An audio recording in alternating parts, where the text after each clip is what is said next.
Morning students. बेटा आज हम मानव में जनन का नेक्स्ट लेक्चर डिस्कस करेंगे। ठीक है, लेक्चर नंबर L15। ठीक है, और आज हम डिस्कस करेंगे मासिक चक्र मतलब मेंस्ट्रुअल साइकिल के बारे में। किसके बारे में? मासिक चक्र मेंस्ट्रुअल साइकिल के बारे में। ठीक है बेटा, इसको शॉर्टकट में क्या बोलते हैं? MC भी बोलते हैं। क्या बोलते हैं बेटा? MC। देखो मेंस्ट्रुअल साइकिल किस में पाई जाती है? मेंस्ट्रुअल साइकिल पाई जाती है प्राइमेट्स में। किस में पाई जाती है बेटा? प्राइमेट्स में। Primates means apps, app, monkey और ह्यूमन। एप मीन्स जो वनमानुष, कपी जो होते हैं उनमें। किनमें बेटा? कपी, बंदर और मानव में पाई जाती है। किसमें पाई जाती है? कपी, बंदर और मानव में पाई जाती है। ठीक है बेटा, देखो मासिक चक्र होता क्या है? एक्चुअली मासिक चक्र के दौरान गर्भाशय और अंडाशय में चक्रीय परिवर्तन होते हैं। क्या बेटा? गर्भाशय में एवं अंडाशय में क्या होते हैं बेटा? चक्रीय परिवर्तन होते हैं। और इन्हीं चक्रीय परिवर्तनों को क्या कहते हैं? मासिक चक्र। इन्हीं चक्रीय परिवर्तनों को हम क्या कहते हैं? मासिक चक्र। बात समझ में आई? मासिक चक्र किसमें होता है? प्राइमेट्स में। प्राइमेट मीन्स कपी में होता है, बंदर में होता है और मानव में होता है। बात समझ में आई? ठीक है, मासिक चक्र क्या है? मासिक चक्र में क्या होता है? गर्भाशय और अंडाशय में चक्रीय परिवर्तन होते हैं। क्या होते हैं बेटा? चक्रीय परिवर्तन होते हैं। और ये चक्रीय परिवर्तन प्रत्येक 28 दिन के अंदर होते हैं। कितने दिन के अंदर होते हैं? 28 दिन के अंदर। तो हम क्या कह सकते हैं? मासिक चक्र का टाइम क्या होता है? 28 दिन। मासिक चक्र का टाइम क्या होता है? 28 दिन। बात समझ में आई? हम इंडियन फीमेल की बात कर रहे हैं, भारतीय नारी की बात कर रहे हैं, तो उसमें कितना होता है? 28 दिन। बात समझ में आई? जो फर्स्ट MC आती है, जो फर्स्ट मासिक चक्र आता है, उसे क्या बोलते हैं? रजोदर्शन। क्या बोलते हैं बेटा? रजोदर्शन या मिनार्की। क्या बोलते हैं बेटा? मिनार्की। जो कब आती है? 12 से 14 साल की उम्र में। ठीक है बेटा, और जो लास्ट MC आती है उसको क्या बोलते हैं? रजोनिवृत्ति।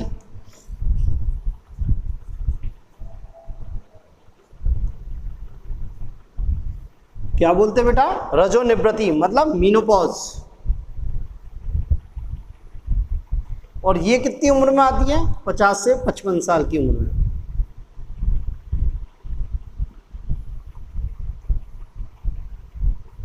पचास से 55 वर्ष की उम्र में। तो बेटा देखो, रजोदर्शन और रजोनिवृत्ति मतलब मिनार्की और मीनोपॉज के बीच का जो समय अंतराल है, इन दोनों के बीच का जो समय अंतराल है उसे क्या कहते हैं? मादा की जनन आयु। क्या बोलते हैं बेटा?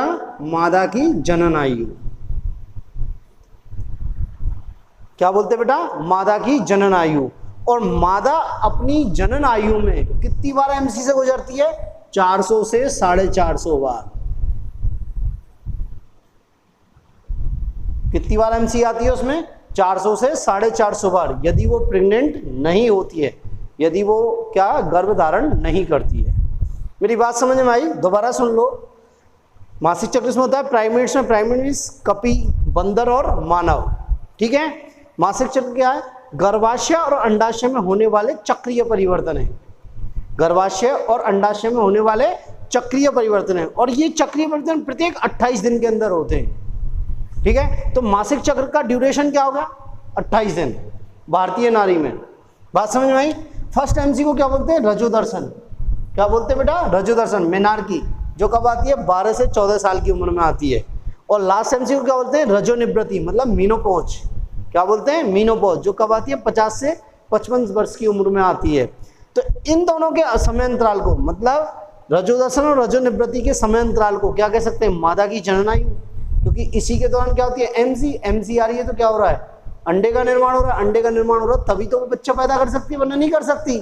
तो इसलिए कहते हैं इसे मादा की जननायु। और मादा अपनी जननायु में कितनी बार एमसी से गुजरती है? 400 से 450 बार। कितनी बार गुजरती है? 400 से 450 बार। मेरी बात समझ में आई? नेक्स्ट देखो, देखो बेटा इसका फंडामेंटल क्या है, इसका बेस क्या है। देखो मेरी बात समझने की कोशिश करो। एक्चुअली एमसी के दौरान क्या होता है, एंडोमेट्रियम टूटती है और बनती है, टूटती है और बनती है। ठीक है बेटा। अब जब टूटती है तब क्या होती है? एमसी स्टार्ट होती है। क्या होती है बेटा? एमसी स्टार्ट होती है। जिस दिन एंडोमेट्रियम टूटती है मतलब ब्लीडिंग होती है, उसे एमसी का क्या बोलते हैं? फर्स्ट डे बोलते हैं। क्या बोलते हैं बेटा? First day. अब देखो बेटा, ये एंडोमेट्रियम जो होती है इसको दो हार्मोन क्या करते हैं? प्रोटेक्ट करते हैं। इसे 2 हार्मोन बनाए रखते हैं। मतलब जब तक वे हार्मोन हैं एंडोमेट्रियम आराम से बनी रहेगी, एंडोमेट्रियम आराम से वृद्धि करती रहेगी। और जैसे ही हार्मोनों की कमी हुई एंडोमेट्रियम पतली होकर फट जाएगी। तो वो कौन कौन से हार्मोन है? एक तो है ईस्ट्रोजन, एक कौन सा हार्मोन है? ईस्ट्रोजन। और एक कौन सा? प्रोजेस्टेरोन। कौन सा बेटा? ईस्ट्रोजन और प्रोजेस्टेरोन। बात दोबारा सुनो, एमसी का मतलब क्या है? एंडोमेट्रियम, एमसी के दौरान क्या होती है? एंडोमेट्रियम टूटती है और बनती है। जैसे ही टूटती है वैसी एमसी स्टार्ट होती है, वैसी एमसी स्टार्ट होती है। और जिस दिन टूटती है उसे उस दिन ब्लीडिंग होती है, तो उसे क्या बोलते हैं? First day. अब मेरी बात सुनो, इस एंडोमेट्रियम को 2 हार्मोन क्या करते हैं? इसको प्रोटेक्ट करते हैं। मतलब 2 हार्मोनों की उपस्थिति में ये खूब वृद्धि करती है और सुरक्षित रहती है। वो कौन कौन से? ईस्ट्रोजन और प्रोजेस्टेरोन। जैसे ही ईस्ट्रोजन और प्रोजेस्टेरोन की कमी हुई एंडोमेट्रियम पतली होकर फट जाएगी। बात समझ में आई? अब हमने बताया कि ईस्ट्रोजन कहां से स्रावित होता है? थीका इंटरना से। कहां से बेटा? थीका इंटरना से। बात समझिए, थीका इंटरना किसका भाग है? सेकेंडरी फॉलिकल का भाग है। किसका है? Secondary follicle. और सेकेंडरी फॉलिकल को कौन बना रहा है? भाई हमने पहले पढ़ा था प्राइमरी फॉलिकल, पहले प्रोमोडियल फॉलिकल बना था। प्रोमोडियल फॉलिकल से क्या बनी? Primary follicle. प्राइमरी फॉलिकल से क्या बनी? Secondary follicle. बात समझी? मतलब मौलिक पट्टिका से क्या बनी? प्राथमिक पट्टिका। प्राथमिक पट्टिका से क्या बनी? द्वितीयक पट्टिका। और इसे कौन बना रहा है? FSH hormone. कौन? FSH hormone. एफएसएच हार्मोन ही तो जब प्रोमोडियल फॉलिकल की कोशिकाओं में विभाजन को प्रेरित कर रहा है, जब क्या होनी है? Primary follicle. और प्राइमरी फॉलिकल से क्या होनी है? Secondary follicle. और सेकेंडरी फॉलिकल में क्या ना? Theca interna. और थीका इंटरना क्या निकाल रहा है? ईस्ट्रोजन। मेरी बात समझ में आई? इस प्रोजेस्टेरोन को कौन स्रावित कर रहा है? इस प्रोजेस्टेरोन को स्रावित कर रहा है कौन बेटा? Corpus luteum. कौन बेटा? Corpus luteum.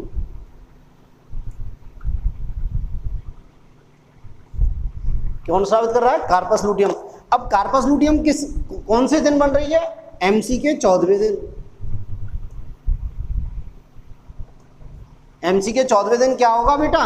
कि परिपक्व पट्टिका फटेगी, परिपक्व पट्टिका फटेगी। तो क्या होगा? सेकेंडरी oocyte तो क्या हो जाएगा? बाहर आ जाएगा।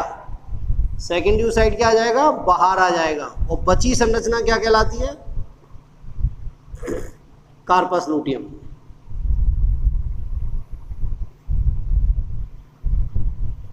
क्या कहलाती है बेटा? Corpus luteum. और एक कार्पस लूटियम क्या स्रावित करेगी? प्रोजेस्टेरोन। क्या स्रावित करेगी? प्रोजेस्टेरोन। अब मेरी एक बात सुनो, यदि निषेचन होता है, यदि निषेचन होता है तो ये कार्पस लूटियम कितने महीने तक सक्रिय रहेगी? 9 महीने तक। 9 महीने तक कार्पस लूटियम सक्रिय रहेगी। और क्या निकालेगी? प्रोजेस्टेरोन। क्या निकालेगी? प्रोजेस्टेरोन। निषेचन होता है तो। और निषेचन यदि नहीं होता है तो ये कार्पस लूटियम कितने दिन तक सक्रिय रहेगी? 7 से 9 दिन तक। 7 से 9 दिन तक सक्रिय रहेगी। ठीक है। जब 7 से 9 दिन सक्रिय रहेगी उसके बाद क्या होता है? इसमें क्या होता है? तंतु जमा हो जाते हैं। क्या जमा हो जाते हैं? तंतु। तो ये किस में चेंज हो जाते हैं? कार्पस लुटियम कार्पस एल्विगेंस में, कार्पस एल्विगेंस में। और प्रोजेस्टेरोन स्रावित नहीं करती। यहां तक आपके कंसेप्ट समझ में आना चाहिए। मेरी बात समझ में आई? ठीक है। एमसी, एमसी में क्या होता है? एंडोमेट्रियम फटती है और बनती है, या टूटती है और बनती है। जब एंडोमेट्रियम टूटती है तो एमसी स्टार्ट होती है, मतलब ब्लीडिंग स्टार्ट होती है और फर्स्ट डे कहलाता है वो। ठीक है। अब देखो इस एंडोमेट्रियम को कौन बनाए रख रहा है? दो हार्मोन, ईस्ट्रोजन और प्रोजेस्टेरोन। यदि ईस्ट्रोजन और प्रोजेस्टेरोन की मात्रा नगण्य हो जाए तो एंडोमेट्रियम फट जाएगी, एंडोमेट्रियम फट जाएगी। ईस्ट्रोजन कहाँ से स्रावित होता है? थीका इंटरना से। और थीका इंटरना किस हार्मोन के कारण बन रही है? एफएसएच के कारण। बात समझ आई? प्रोजेस्टेरोन कहाँ से स्रावित हो रहा है? कार्पस लुटियम से। कहाँ से बेटा? कार्पस लुटियम से। कार्पस लुटियम क्या हो गई? जब परिपक्व पट्टिका 14 दिन फटेगी तो सेकेंडरी oocyte तो बाहर आ जाएगा, मतलब बाहर आके मतलब वो कहाँ चलेगा? निषेचन नलिका में। और बची हुई संरचना क्या कहलाती है? Corpus luteum. यदि निषेचन होता है तो 9 महीने तक सक्रिय रहेगी, और निषेचन नहीं होता तो ये 7 से 9 दिन तक सक्रिय रहेगी। मेरी बात यहाँ तक क्लियर है? अब देखो आप मेरी बात,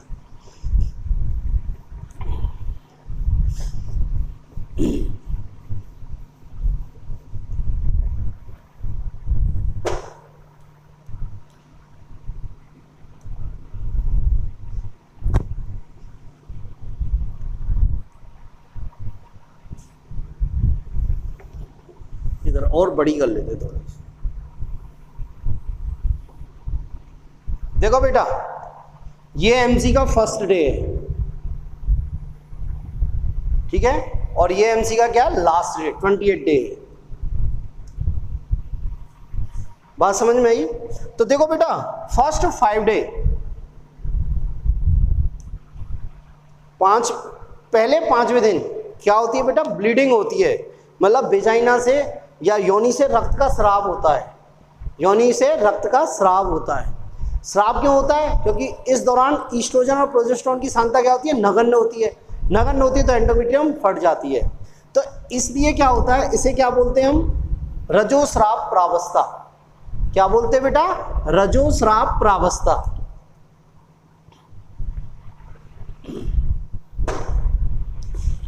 इसे बोलते हैं हम रजो, या नीचे लिख देता हूं मैं, बेटर रहेगा, हैं? इसे क्या बोलते हैं हम? रजोस्राव प्रावस्था।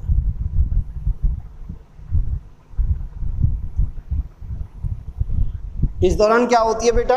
योनि से रक्तस्राव होता है, योनि से क्या होता है? रक्तस्राव होता है। बात समझ में आई? पहले दिन से और 5वें दिन तक रक्त का स्राव होता है, इसलिए इसे क्या होते हैं? रजोस्राव प्रावस्था। इसे ब्लीडिंग फेज भी कहते हैं बेटा। क्या बोलते हैं? Bleeding phase. मेरी बात समझ में आई? नेक्स्ट देखो, ये 5वां दिन है और ये क्या है? 13वां दिन है, और ये क्या है? 14th डेज है।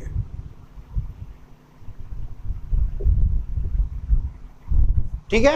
अब देखो बेटा, हम हर बार बोल रहे हैं भाई रजोस्राव प्रावस्था हो गई, मतलब रक्त का स्राव हो गया, एंडोमेट्रियम फट गई। अब एंडोमेट्रियम दोबारा बनेगी, एंडोमेट्रियम क्या बनेगी? दोबारा। तो मैंने जब बताया था आपको, पुट्टिकीय परिवर्तन बताया था, तो मैंने बताया था कि 5वें दिन क्या स्रावित होगा? एफएसएच। क्या स्रावित होगा? एफएसएच। और ये एफएसएच क्या करेगा? पुट्टिकीय परिवर्तन को प्रेरित करेगा।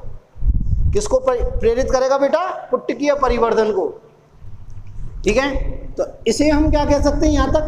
पुट्टिकीय प्रावस्था। क्या बोल सकते हैं बेटा? पुट्टिकीय प्रावस्था। क्योंकि इसके दौरान क्या होता है? पुट्टिकीय परिवर्तन हो रहा है। क्या हो रहा है? पुट्टिकीय परिवर्तन। दूसरी बात क्या होगी? जब पुट्टिकीय परिवर्तन होगा तो ईस्ट्रोजन भी निकलेगा थीका इंटरना से, तो इसे क्या बोल सकते हैं? ईस्ट्रोजन फेज भी बोल सकते हैं। क्या बोल सकते हैं बेटा? Oestrogen phase. ठीक है। क्या बोलते हैं? ईस्ट्रोजन फेज भी बोलते हैं। बात समझ में आई? दूसरा देखो,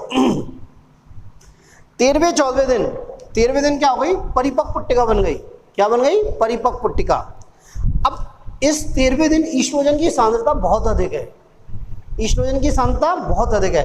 तो ये ईस्ट्रोजन क्या करेगा? हाइपोथैलेमस को पॉजिटिव फीडबैक भेजेगा।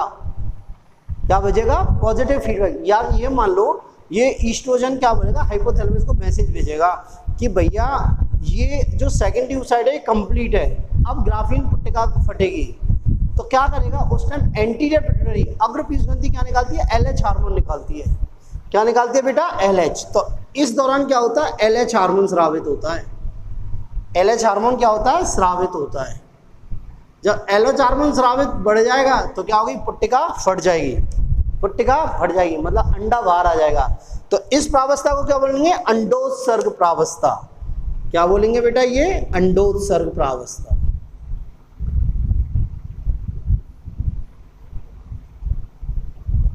क्या बोलेंगे, अंडोत्सर्ग प्रावस्था। मेरी बात समझ में आई, अंडा बन गया, अब क्या बना, कार्पस लूटियम बनी। अंडा जब परिपक्व पुट्टिका फट जाएगी, सेकेंड ड्यूसाइड बाहर आ जाएगा। क्या आ जाएगा, सेकेंड ड्यूसाइड बाहर। तो बची संरचना क्या बोलते हैं, कार्पस लूटियम। क्या बोलेंगे, कार्पस लूटियम। तो कार्पस लूटियम क्या करेगी, प्रोजेस्टेरोन स्रावित करेगी। क्या करेगी, प्रोजेस्टेरोन स्रावित करेगी। तो इस फेज को क्या बोलते हैं हम, स्रावी प्रावस्था या लूटियल प्रावस्था। यहां से लेके इसको क्या बोलते हैं, स्रावी या लूटियल प्रावस्था। दूसरी बात क्या होती है बेटा, यहाँ प्रोजेस्टेरोन स्रावित होगा, कार्पस लूटियम बनेगी, तो इसे क्या बोलते हैं, प्रोजेस्टेरोन प्रावस्था भी बोलते हैं। प्रोजेस्टेरोन प्रावस्था भी बोलते हैं। अब मेरी बात सुनो, ये अंडोत्सर्ग से पहले की प्रावस्था है और ये अंडोत्सर्ग के बाद की प्रावस्था है। तो इसे और क्या बोलते हैं, पूर्व अंडोत्सर्ग प्रावस्था, और इसको क्या बोलते हैं, पश्च अंडोत्सर्ग प्रावस्था। मेरी बात समझ में आई, तो इसे और क्या बोल सकते हैं, पूर्व अंडोत्सर्ग प्रावस्था, प्री ओवुलेटरी फेज।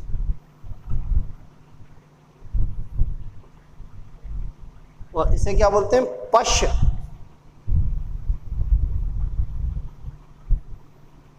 अंडोत्सर्ग प्रावस्था, मतलब पोस्ट ओवुलेटरी फेज।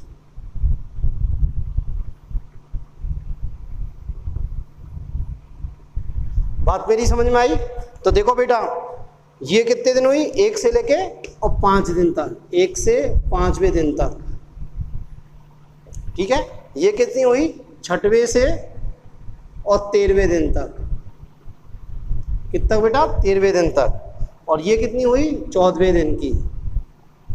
ये कितनी हुई, 14वें दिन। और ये क्या हुई बेटा, 15वें दिन से 28 दिन तक। मेरी बात समझ में आई, आई या नहीं आई। तो हम क्या कह सकते हैं कि हमने मासिक चक्र को कितनी प्रावस्थाओं में बांटा, 4 प्रावस्थाओं में। कितनी प्रावस्थाओं में बेटा, 4 प्रावस्थाओं में। कौन कौन सी, रजोस्राव प्रावस्था, पुट्टिकीय प्रावस्था, अंडोत्सर्ग प्रावस्था और स्रावी प्रावस्था। ये जो दे रखे हैं ये दूसरे नाम है, जैसे रजोस्राव प्रावस्था है, पुट्टिकीय प्रावस्था को क्या बोलते हैं, ईस्ट्रोजन फेज, पूर्व अंडोत्सर्ग प्रावस्था भी बोलते हैं। इसे क्या बोलते हैं, अंडोत्सर्ग प्रावस्था। इसे क्या बोलते हैं, स्रावी या लूटियल प्रावस्था। और क्या बोलते हैं, प्रोजेस्टेरोन प्रावस्था। और क्या बोलते हैं, पश्च अंडोत्सर्ग प्रावस्था, पश्च अंडोत्सर्ग प्रावस्था। मेरी बात यहां तक क्लियर है। अब देखो बेटा, होता क्या है बच्चों, देखो बेटा, इस प्रावस्था के दौरान ईस्ट्रोजन और प्रोजेस्टेरोन की सांद्रता क्या है, नगण्य। क्या है बेटा, सांद्रता क्या है, नगण्य। तो एंडोमेट्रियम क्या हो जाएगी, टूटेगी, एंडोमेट्रियम टूटेगी। जब एंडोमेट्रियम टूटेगी तो रक्तवाहिनी भी टूटेंगी। क्या बनेंगे, टूटेंगे बेटा, रक्तवाहिनी। तो क्या होगी, ब्लीडिंग होगी। क्या होगी बेटा, ब्लीडिंग होगी। मेरी बात समझ में आई। इस फेज के दौरान इसे दूसरे पेन से इंडिकेट कर देता हूं।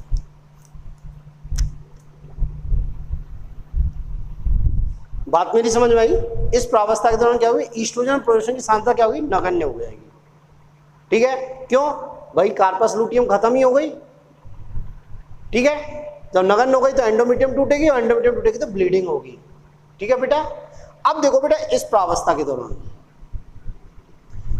अब हम देखो, हमने बताया था कि जब एंडोमेट्रियम टूट गई है, ब्लीडिंग हो गई है, तो अब क्या होगा, पुट्टिकीय परिवर्तन स्टार्ट होगा। क्या होगा, पुट्टिकीय परिवर्तन स्टार्ट। तो पुट्टिकीय परिवर्तन कब स्टार्ट होगा, जब यहां से क्या निकलेगा, FSH। क्या निकलेगा, FSH, फॉलिकुलर स्टिमुलेटिंग हार्मोन। ये फॉलिकुलर स्टिमुलेटिंग हार्मोन क्या करेगा, जो प्रिमोडियल फॉलिकल है, क्या बेटा, प्रिमोडियल फॉलिकल, उसमें जो फॉलिकल कोशिका, पुट्टिकीय कोशिका, उनमें परिवर्तन को प्रेरित करेगा या उसमें विभाजन को प्रेरित करेगा। तो क्या बनेगी, प्राइमरी फॉलिकल बनेगी, फिर द्वितीयक फॉलिकल बनेगी, फिर तृतीयक फॉलिकल बनेगी, फिर क्या बनेगी, परिपक्व पुट्टिका बनेगी।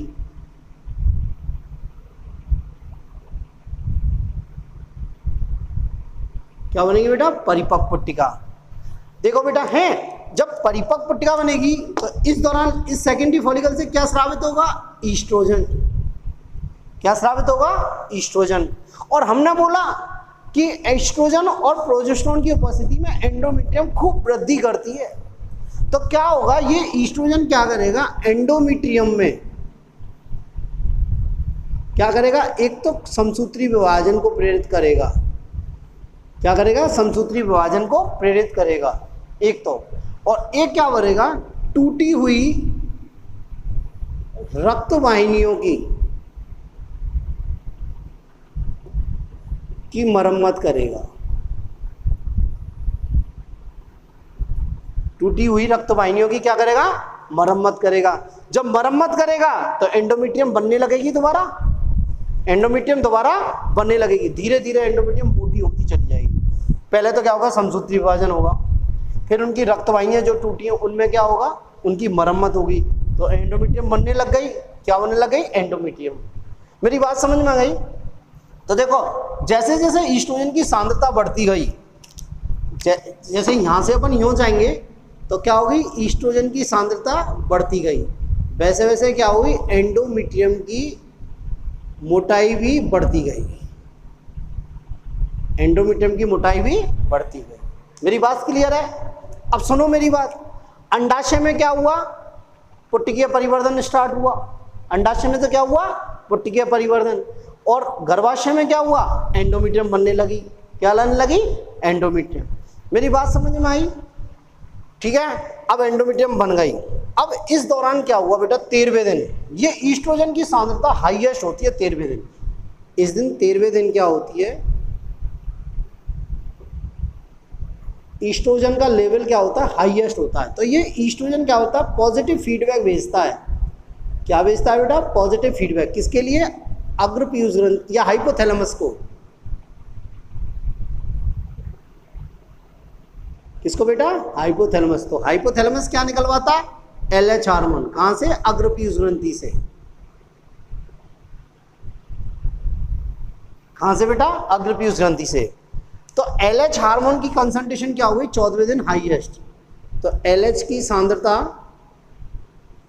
14वें दिन क्या हो गई, अधिकतम। क्या होगी बेटा, अधिकतम। और LH की सांद्रता जब अधिकतम होगी तो क्या होगी, परिपक्व पुट्टिका फट जाएगी। परिपक्व पुट्टिका फट जाएगी। क्या हो जाएगी बेटा, परिपक्व पुट्टिका फट जाएगी। और फट जाएगी तो क्या होगा, अंडोत्सर्ग होगा, मतलब अंडा बाहर आएगा, अंडोत्सर्ग होगा और क्या होगा, कार्पस लूटियम का निर्माण होगा।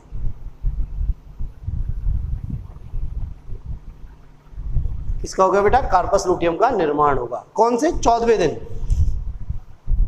क्या बेटा, 14वें दिन। मेरी बात समझ में आई। अब कार्पस लूटियम का निर्माण हो गया 14वें दिन, ठीक है। तो अब यहां तक तो एंडोमेट्रियम को कौन ने संभाला, ईस्ट्रोजन ने।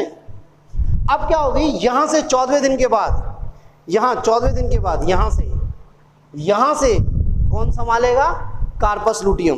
कौन संभालेगा, कार्पस लूटियम। कार्पस लूटियम किसके द्वारा संभालेगा, प्रोजेस्टेरोन स्रावित करके। क्या स्रावित करके, प्रोजेस्टेरोन। तो क्या होगी, प्रोजेस्टेरोन की सांद्रता बढ़ेगी। जब प्रोजेस्टेरोन की सांद्रता बढ़ेगी तो ये प्रोजेस्टेरोन क्या करेगा, एंडोमेट्रियम को स्रावी बना देगा। क्या बना देगा, एंडोमेट्रियम को स्रावी। एंडोमेट्रियम को क्या बना देगा, स्रावी। और क्या बना देगा, चिपचिपी। चिपचिपी क्यों बना देगा भाई, ये तो ये सोचेगा कि निषेचन होगा, प्रोजेस्टेरोन तो क्या करेगा, एंडोमेट्रियम को किसके लिए तैयार करेगा, अंतरोपण के लिए, मतलब निषेचित अंडे को अंतरोपित कराने के लिए तैयार करेगा। तो क्या करेगा, उसको स्रावी बना देगा और चिपचिपी बना देगा। ये स्रावी हो गई तो क्या स्रावित करेगी, ये गर्भाशयी मिल्क। क्या स्रावित करेगी, गर्भाशयी मिल्क। बात समझ में आई। और चिपचिपी बना देगा, जिससे क्या होगा, आराम से निषेचित अंडा यहाँ के चिपक जाएगा। क्या आ जाएगा, चिपक जाएगा। बात समझे, इसलिए से क्या बोलते हैं, स्रावी प्रावस्था। अब बेटा मान लो हम ये मानते हैं कि निषेचन नहीं हुआ, निषेचन नहीं हुआ। जब निषेचन नहीं हुआ तो क्या हुई, ये कार्पस लूटियम 21वें या 23वें दिन क्या हो गई, खत्म होना शुरू हो गई। खत्म होना शुरू हो गया तो क्या होगा, प्रोजेस्टेरोन का लेवल डाउन हो गया, प्रोजेस्टेरोन का लेवल घटने लग गया।